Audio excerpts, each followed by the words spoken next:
Ang distrito po ng Davao Occidental sa panguna po ng mga ministro at mga manggagawa kasama ng aming sambahayan ay nagpapasalamat at nagpupuri po sa ating Panginoong Diyos sapagat biniyaan po kami ng pangalawang tagapamahalang pangkalahatan na kamalasakit po ng namamahala sa pag-aalaga sa kapakanan ng buong iglesia at sa pagtataguyod ng mga gawaing espiritual.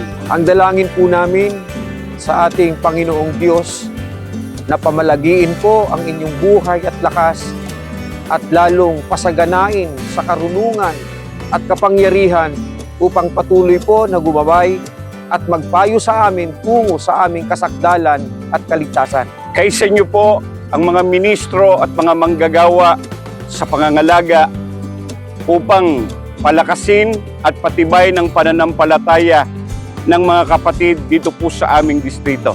Kaisa po ninyo sa lalong pinaigting na gawaing pagpapalaganap. Tuloy po naming ipagmamalasakit ang kapakanan ng mga may tungkulin. Kung sigasig po namin isusulong ang mga aktibidad ng kapisanan at ang mataas na uri ng buhay espiritual upang ang bawat kaanib at sambahayan ay maging madignig na karapat-dapat sa kaligtasan. Kapatid na Angelo Iranio V. Manalo, ang aming pangalawang tagapamahalang pangkalahatan. Kami po ay malugod at masayang bumabati po sa inyo. Happy birthday po! We love you po!